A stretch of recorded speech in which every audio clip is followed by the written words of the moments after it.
Meskipun kita sudah berada di situasi dan kondisi yang agak lumayan dibanding situasi sebelumnya pada masa pandemik global, tapi tidak salah kalau saya coba untuk mengajak kita membahas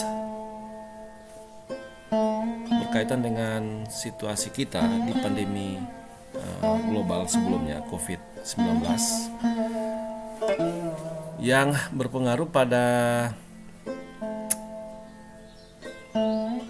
atau berimbas pada peningkatan kemiskinan dan kesenjangan sosial di sektor informal, misalnya itu sektor perdagangan dan jasa, dalam hubungannya dengan pertumbuhan anomi di Indonesia.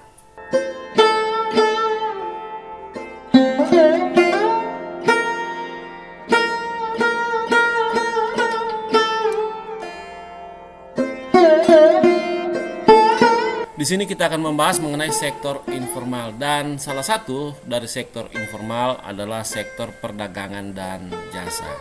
Dan sektor ini kita akan lihat seperti apa perkembangannya dan atau mungkin menyangkut sesuatu yang berkaitan dengan imbas dari pandemi global COVID-19.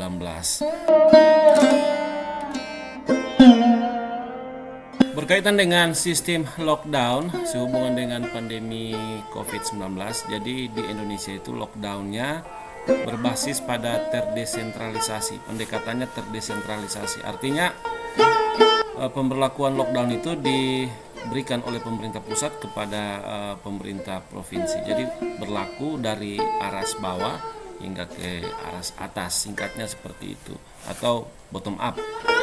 Dan dalam hal lockdown, kebijakan-kebijakan antisipasi penyebaran COVID-19,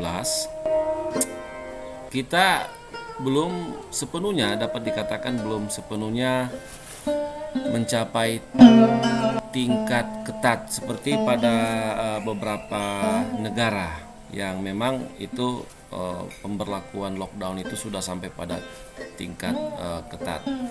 Kemudian sehubungan dengan lockdown, atau kita kenal dulu namanya pembatasan sosial berskala besar, ini kemudian berimbas pada kehidupan sosial dan ekonomi, dan itu nampak ketika pemerintah mulai mengambil keputusan untuk menutup tempat-tempat umum. Kemudian selain menutup tempat-tempat umum, ada aktivitas tertentu yang memang itu dibatasi.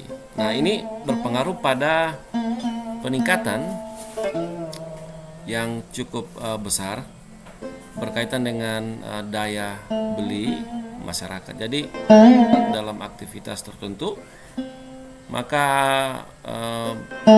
daya beli masyarakat itu turun sampai pada angka tertentu juga, dan ini otomatis akan mempengaruhi misalnya berkaitan dengan sektor informal, yaitu sektor perdagangan dan jasa.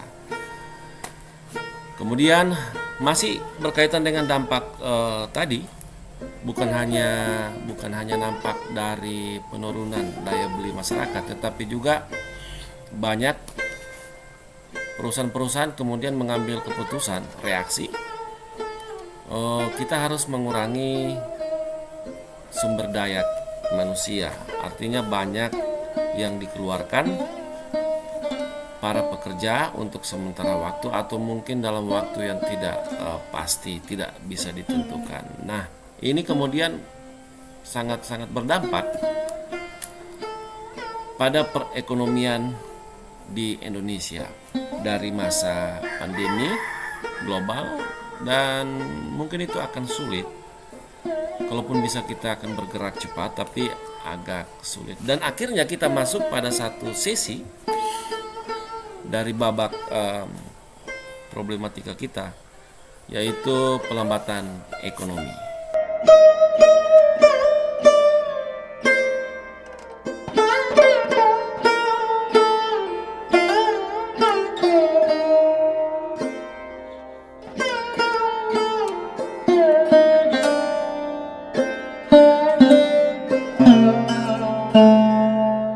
Anomi merupakan konsep yang pertama kali diperkenalkan oleh Emil Durkheim dalam teorinya atau dalam bukunya yang berjudul Pembagian Kerja dalam Masyarakat.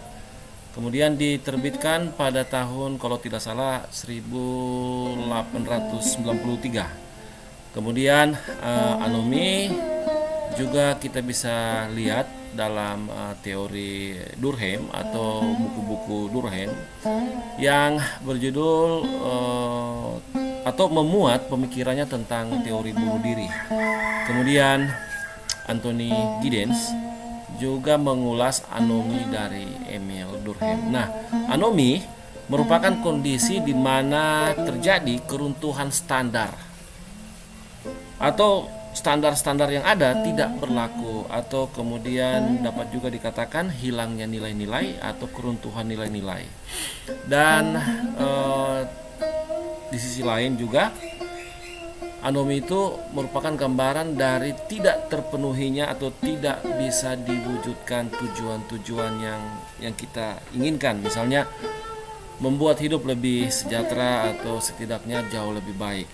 Nah, dalam kondisi tertentu, anomi merupakan gambaran situasi di mana individu atau kelompok kehilangan pedoman atau referensi, baik itu dalam berpikir, bertindak, bahkan itu kehilangan referensi atau kehilangan pedoman untuk bersikap.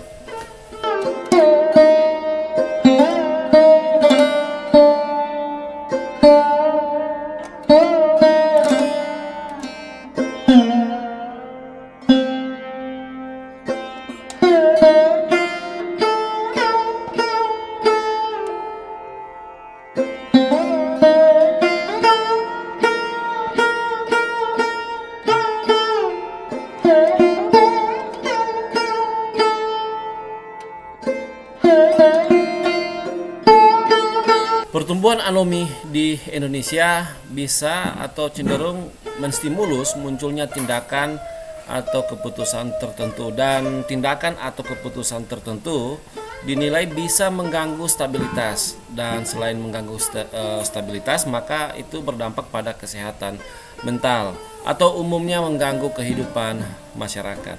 Kita bisa lihat bagaimana atau memahami pertumbuhan anomi di Indonesia melalui sejumlah kasus yang muncul di permukaan, misalnya aksi demonstrasi yang muncul dari tahun 2020 sampai dengan tahun 2022.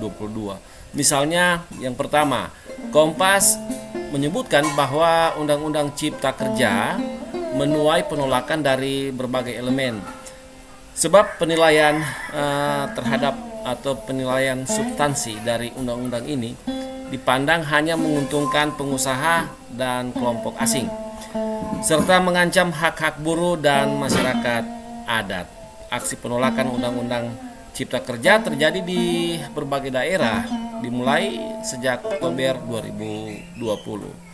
Ada lagi yang menyoroti, misalnya media sosial, media pemberitaan BBC menyebutkan demonstrasi yang dilakukan buruh, pedagang, mahasiswa, dan aktivis lainnya bersumber dari ketidakpuasan penanganan kesehatan dan bantuan sosial oleh pemerintah. Kemudian kita kembali ke Kompas.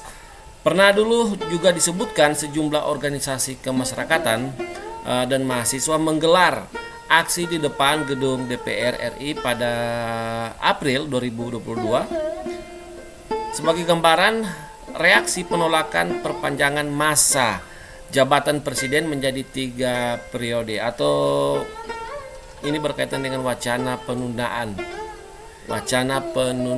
pemilu 2024, penolakan revisi Undang-Undang Nomor 7 Tahun 2017 tentang pemilu yang diajukan oleh beberapa fraksi di DPR RI. Nah, ini situasi bagaimana anomi itu bisa menstimulus tindakan dan keputusan tertentu sehingga bisa mengganggu stabilitas kesehatan mental atau umumnya mengganggu kehidupan masyarakat.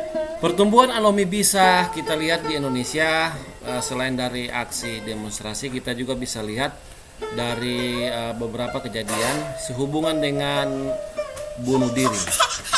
Dan di Indonesia, statistik bunuh diri yang lebih banyak itu muncul di tahun 2020 berada pada provinsi apa, Priti?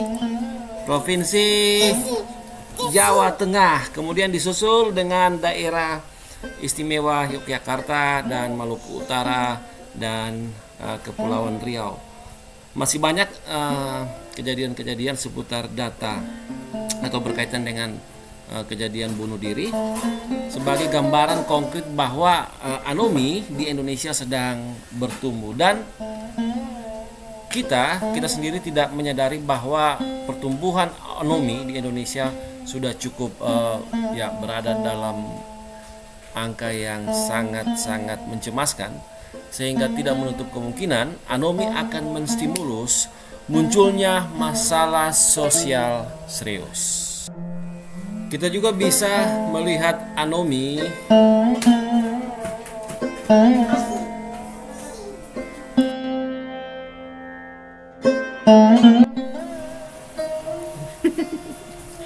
ada